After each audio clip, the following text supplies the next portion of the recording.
Hello there you guys, welcome to one of my videos. So, gonna be going through with you the things Ole Gunnar Solskjaer should do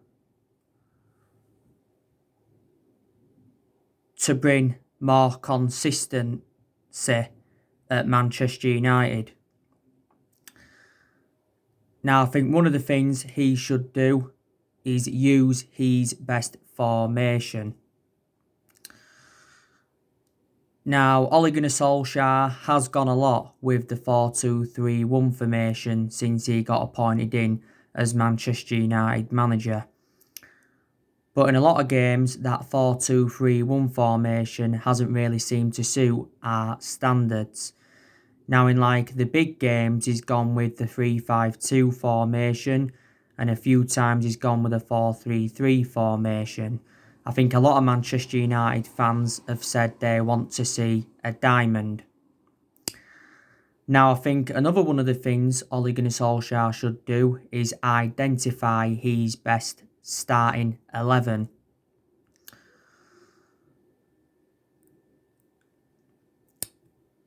And I think he also should start Donny van de Beek. Donny van de Beek has not yet made his full Premier League debut for the football club. He has started our last two games though in the Champions League. Donny van de Beek recently revealed that Ole Gunnar Solskjaer told him to be patient and will have to wait for his opportunities, but Donny van de Beek made an admission saying that he would have loved to have played more at Manchester United this season. You know, we paid £40 million for Donny van de Beek from Ajax, and Donny van de Beek signed a 5-year contract with the football club with an option of a further year, and he currently wears that number 34 shirt. Now, I think another one of the things he should do is drop Anthony Martial. Now, Anthony Martial has had a poor start to this season. Now, Anthony Martial obviously did have a 3-match suspension in the league because he got sent off in our 6-1 defeat to Tottenham. He's obviously now served his 3-match suspension. You know, Martial has scored couple of goals in the Champions League though this season. You know, last season he was very, very good under Solskjaer, and he was very, very good in his debut season under the Louis van Gaal era. And he's enjoyed a good 5 years or so at the football club. So what I think Solskjaer should do is he start Edinson Cavani ahead of Anthony Martial. Edinson Cavani's not yet made his full Premier League debut for the club. I'm hoping he can start against West Brom. Edinson Cavani scored his first goal for Manchester United in our 3-1 win against Everton. He almost scored with his first touch when he came on in the 0-0 draw with Chelsea. We got Edinson Cavani on a free transfer on deadline day, and he signed a 2-year contract with the club worth around 220 grand a week. And obviously he wears that number 7 shirt. And I said Edinson Cavani will be the next Zlatan Ibrahimovic. You know. So I think these are the things that Ole Gunnar Solskjaer should do. Obviously we know that results have got to improve at Manchester United to keep Ole Gunnar Solskjaer in the job. We have enjoyed a poor start to the season. We are sitting 14th in the Premier League. And we have only registered 10 points from our opening 7 games in the Premier League. We've obviously got to improve our home form as well, because we've not yet won at Old Trafford in the Premier League this season, and it's our worst start at Old Trafford for around 50 years.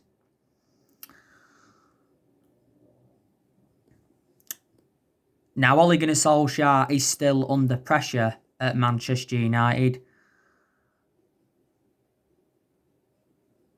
But it reflects on that win against Everton recently, some of the pressure would have eased off him, wouldn't it? If we hadn't have beaten Everton, I think Solsjaer would have been sacked as Manchester United manager. I really, really do. Ole Gunnar Solsjaer has been Manchester United manager now for almost 2 years, and this is his second full season at the football club. And I also did say, didn't I, that he's got to exceed his expectations if he's to remain Manchester United manager. I said if we could finish in the top 4 this season and we can win a trophy, that would represent a good season for Man United, and obviously then that would give us something to build on. Don't forget, Ed Woodward recently come out with a statement and insists that Manchester United remain absolutely committed to Ole Gunnar Solsjaer. And I've said to you, haven't I, that Solskjaer needs more backing at the football club, because I don't think he's been backed enough as Manchester United manager. He wasn't backed enough during the summer transfer window. Main explanation is because we missed out on all of his priority targets, but none of our managers have been backed enough since the Sir Alex Ferguson era. Moyes wasn't backed enough, Van Gaal wasn't backed enough, Mourinho wasn't backed enough, and Solskjaer hasn't been backed enough. We've been demanding the board out of the club for several years. Now, it's good that we are making plans for next year. Obviously, we're looking to make more signings next year, because I believe Manchester United need a centre-half. We need someone to go alongside Harry Maguire. And we also need a right winger. Now, the most recent player to be on our agenda is Dan Axel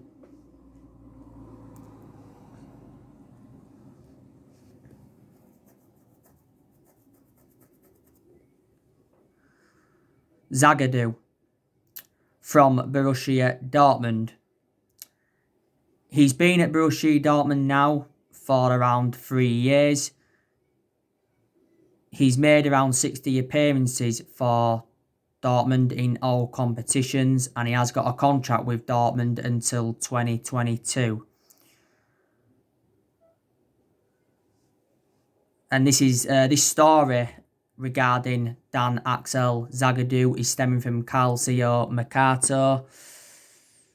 Dortmund did get him on a free transfer from PSG back in 2017, and at the time he did sign for Dortmund, he signed a 5-year contract. He's only 21 and he can play as a centre-half and he can play as a left-back. So would you take him at Manchester United? David Carmo from Braga. He's been another player on our agenda. ESPN reported out recently saying that Manchester United have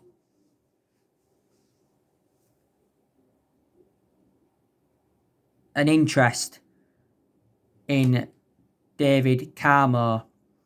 He only broke into Braga's first team in January, and since then he's made 23 appearances, and he's got a contract with Braga until 2025. It did say that during the summer that Roma and Fiorentina were in for him, but neither of them clubs put bids in for him. David Carmo is only the age of 21.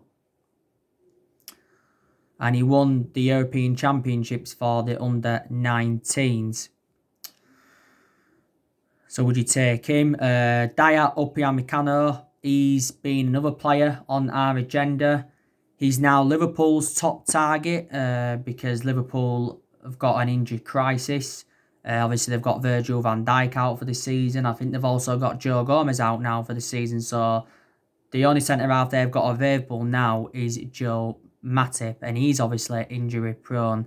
Dayot Upamecano at the end of the season is going to be available for around £40 million. Because when he signed that new deal with Leipzig, that includes that release clause, doesn't it, of 40 million. But for us to get a centre-half, we need to offload either Jones or Marcus Rojo. Obviously, Jadon Sancho, I think we could go in for him next year. You know, we could also go in for Ousmane Dembele. We could also go in for Erling Haaland. You know, there has been, rumours about Cristiano Ronaldo possibly coming back to the football club next summer as well. I gave you the news on Raul Jimenez earlier on because Raul Jimenez has recently made an admission saying that Man United and Juventus were interested in him during the summer transfer window, but he said he was happy at Wolves. But Raul Jimenez has refused to rule out a future move to Manchester United. You know, I'd take Raul Jimenez at the football club. But we're not only going to focus on the incomings next year, we're also going to focus on the outgoings. You know, there's still deadwood at the football club. I think next year we'll be looking to get rid of Jesse Lingard. We'll be also looking to get rid of Marcus Rojo. We'll be also looking to get rid of Phil Jones. I think we could be getting rid of Daniel James because Daniel James has been out of form. I think we could loan Brandon Williams out to gain him more experience. And plus, Brandon Williams is now our third choice left back following the arrival of Alex Telles. You know, I think Matic could be sold next year because he's lost his place in the team. And I think also too, Juan Mata could be sold. And a lot of Manchester United fans are expecting Paul Pogba to leave the football club. You know, Solsjaer may not be Manchester United manager in January, though. That's the thing. It depends on how we go after the international break. If we win our next 5 or 6 games, then a hell of a lot of pressure will ease off him, won't it? I think Manchester United do need a director of football, like I said on my recent video. So obviously Ole Gunnar Solskjaer can get more backing at the club. And it is one of the structural changes that we need at Manchester United. We've been in the process of trying to get a director of football in since like the Jose Mourinho era. But yeah, I think Solskjaer's set to stay at Man United. I think Pochettino to Manchester United now is over. Because Pochettino will not wait. You know, he's desperate for a return to management because Pochettino has been managerless now for like a year. He recently said that Pochettino was watching Man United, Man City and Chelsea. I don't think he's sure where his next job's going to be. Marca did recently say that Pochettino's Atletico Bilbao's top target because Atletico Bilbao were close to sacking their manager. He said he was considering taking the job at PSG, was Mauricio Pochettino.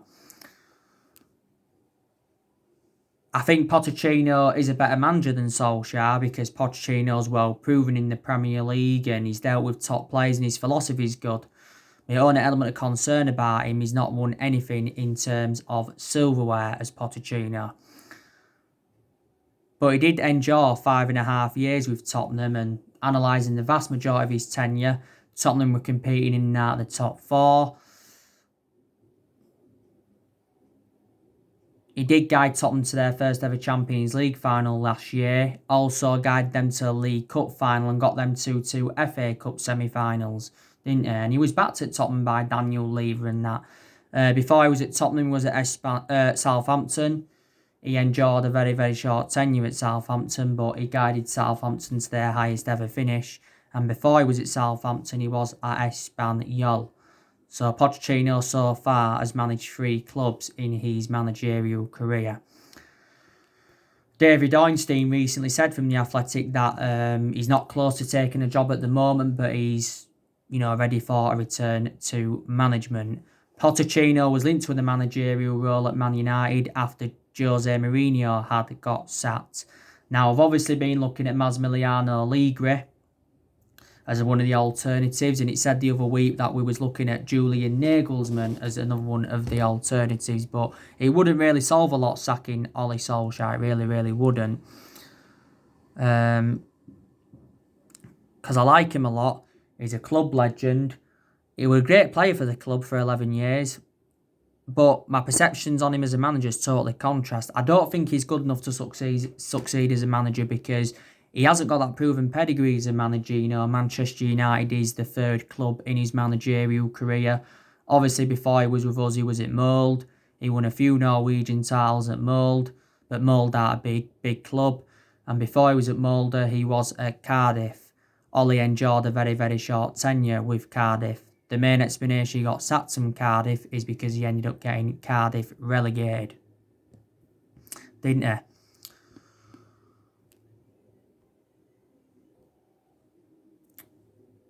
Ollie has managed over 100 games for Manchester United in all competitions. Now, Ollie has spent over £200 million since he became Manchester United manager, and he's enjoyed 4 transfer windows. In the summer of 2019, he brought Daniel James, Wan-Bissaka and Harry Maguire in. In January, he brought Bruno Fernandes in. He brought Odi Nagalo in on loan. And in the summer transfer window of this year, he brought Donny van der Beek in, Edison Cavani, Alex Telles, Facundo Pellistri and Amad Traore. Amad Traore will be joining the football club in January.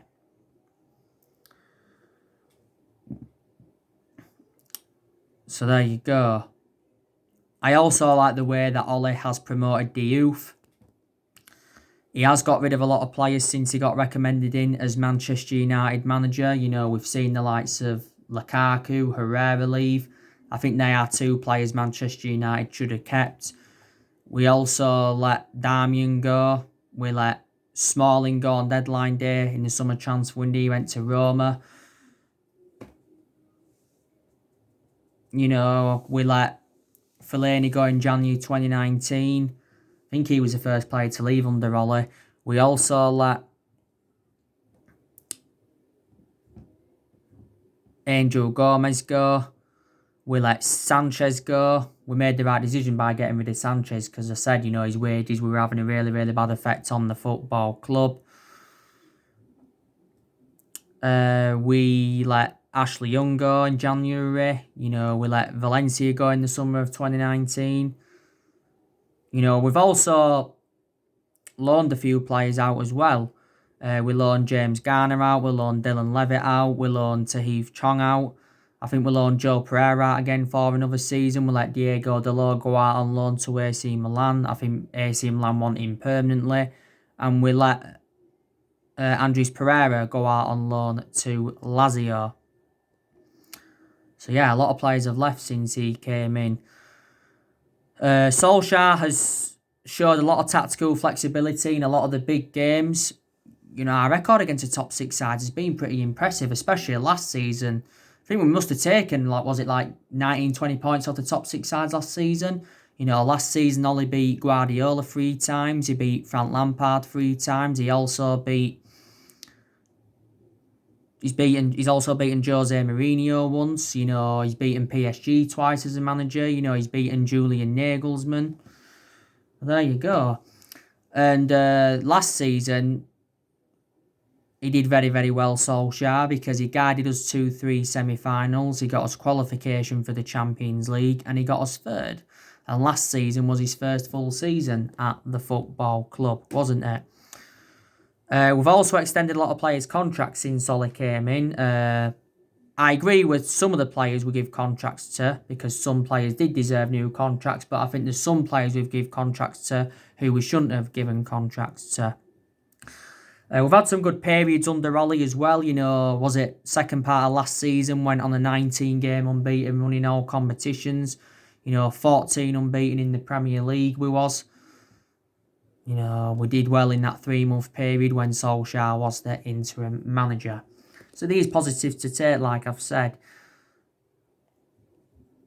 I think the club have made a lot of mistakes in the last 7 years or so, and that's one of the main explanations why we've been so inconsistent. We did make a mistake by giving Solskjaer the job permanently, but the main explanation we give him the job permanently was reflects on what he did in that 3-month period when he was the interim manager. But I think Ollie is in a position that he shouldn't be in. That's my belief. Now, I think Manchester United need to make around 4 or 5 signings to win the Premier League title. Not only that, I think we also need a new manager, if we are to win the title or challenge for the title, because I don't think we're going to win the title under Ollie, but I hope I'm wrong. Like I said, we need a new board and everything else. We haven't won the Premier League since 2013, so we haven't won it now for like 8 years. We are the most successful team in Premier League history because we have won 20 titles and 13 of them are Premier League titles. You know what I mean? There is some players that are poor at Manchester United, and there's players that have got to improve, definitely. I think Paul Pogba, he's very, very poor, and he's been poor this season. I think Paul Pogba's going to end up leaving the football club. Now, Paul Pogba has received a lot of criticism recently, from like Jamie Carragher. The other week, Dion Dublin criticised him. Also said Roy Keane's criticised Pogba, and he says he isn't good enough for Manchester United. Didier Deschamps, who is the France manager, he recently said that Paul Pogba cannot be happy at Man United for being left on the bench and for playing out of position. And Didier Deschamps said he wants to hold talks with Paul Pogba over his situation at Manchester United. But he's only started 2 of our last 7 games. Now, it's recently said that we've lowered our asking price for Pogba and we will accept just £53 million for him. That's £36 million less than what we paid for him. Now, earlier on this season, Paul Pogba made an admission saying that one day his dream is to join Real Madrid. And he was talking a lot about Real Madrid and Zinedine Zidane last year. He also said last year that he wanted to leave Man United because he was seeking for a new challenge. Real Madrid are obviously trying to get they're planning to get Eduardo Camavinga in January. So probably they prefer Camavinga over Pogba, and they're also trying to get Erling Haaland. There's obviously been rumours of Pogba going back to Juventus. Pogba did endure 4 good years with Juventus, but the vast majority of his performances at Man United have been totally comparison to his ones at Juventus. And there's also been rumours before of him going to PSG and also to Barcelona. So he's had a long-running transfer saga. I don't think Paul Pogba was happy when we triggered that 1-year extension on his contract. Pogba's got a contract with the club until 2022 now. But there has been no talks over getting him a long-term contract at the football club. But during the summer, Pogba's agent Mini Raiola came out and said that Manchester United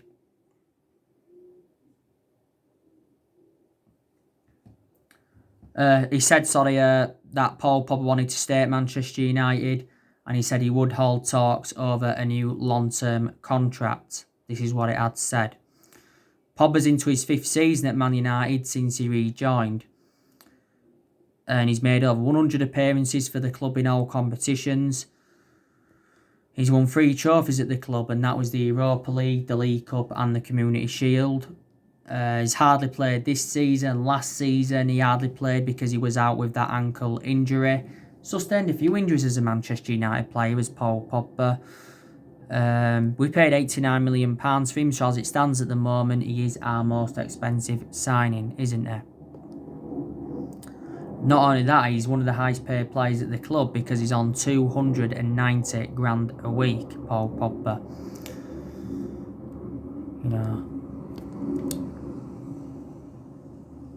Now, I think another player that's poor for us, and that's Nemanja Matic. He hasn't been good in the games he's been involved in this season, and he had some good games towards the end of last season, but like I said earlier on, Matic has lost his place now in the team.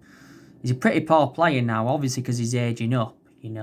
He's always been described as a slow player anyway. Matic has endured a good 3 years or so at the football club. We got him in a deal worth £40 million from Chelsea back in 2017. I think, was it at the start of this season, he signed a 3-year contract with the club. Now, Daniel James, he's been a poor player recently, when he's played for us. And he's been out of form, definitely. He had a lot of good games last season. Last season I thought Solsjaer overplayed Daniel James. You can say he's lost his place or he's losing his place in the team. McTominay now, I don't think he's that good, McTominay. He's had some good games as a Man United player, don't get me wrong. But I've criticised him a lot before, Scott McTominay, haven't I? He's been part of the club for several years. We'll keep him, was it just after the first lockdown McTominay signed a 5-year contract with the football club. So he committed his future with the club there, didn't he? I also think Victor Lindelof's a pretty poor player. Like I've said time and time again, I've got strong reservations about him. He's had a good couple of games this season. At times he looks very, very good alongside Maguire, but he's nowhere near on Harry Maguire's level. We'll probably keep Lindelof for this season at least. Lindelof's enjoyed a good 3 years or so at the football club. We paid £31 million for Lindelof from Benfica back in 2017.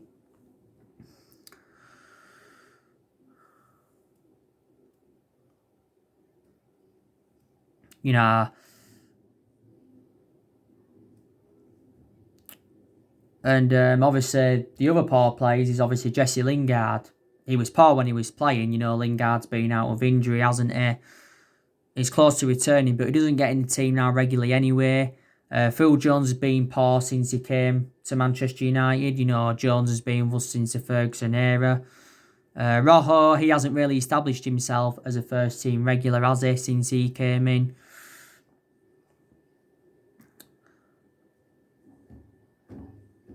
So, there you go. But there's also players that have impressed me at Manchester United. Marcus Rashford, he's really, really impressed me. He's one of our best players, Rashford. Rashford got an assist against Everton. He should have scored against Everton as well. He got an hat-trick against RB Leipzig, became the second Manchester United player to score a hat-trick as a substitute. Scored a late winner in Paris, second time he'd done that, and he scored a few goals in the league this season. Rashford recently turned 23, and he has been part of the club for several years. I think Rashford's got a problem with his shoulder. Now,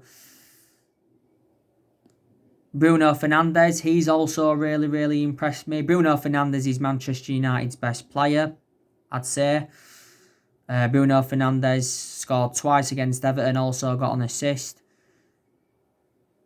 In the most of Bruno Fernandes' games at Man United, he's been very, very consistent. There's only been a couple of games where Bruno Fernandes has looked off the pace. He was very poor against Istanbul Başakşehir. That was his worst game in a Manchester United shirt, without a shadow of a doubt. But Bruno Fernandes last season won Premier League Player of the Month twice, and he also won some Matt Busby Player of the Year award, did Bruno Fernandes. Donny van der Beek, I've been very, very impressed with him in the games he's played in, Donny van der Beek. But like I said, he's very, very... He has hardly played. He's hardly played. So he needs to start, does Donny van der Beek. A lot of Man United fans are becoming infuriated, why Solsjaer is obviously not starting Donny van der Beek. Fred, he's also really, really impressed me. I think Fred's much better than McTominay. Fred's played a lot alongside McTominay this season. I like the way that Fred's dictated the play. He's also kept the ball well. He showed good attacking intent. We paid big money for Fred. We paid £52 million for him from Shakhtar Donetsk. Fred's got a contract with the football club till 2023. Also, too, Harry Maguire, he's really, really impressed me recently. Good to see him bounce back from his early season troubles, wasn't it? Because don't forget Harry Maguire had that incident in Greece the other month. He sustained a few knocks earlier on in the season, and he got sent off in England's 1-0 defeat to Denmark, don't forget. Harry Maguire is the most expensive centre-half in the world at the moment. We got him for £80 million. And Harry Maguire is the second most expensive signing at the club behind Paul Pogba. And he's our current captain, Harry Maguire. And Wan-Bissaka, he's also really, really impressed me as well. recently. You know, he's had some good games, and in the games he's played well and he's showed some good attacking intent. His defensive contribution's been good, but more or less it's always been good anyway, his defensive contribution.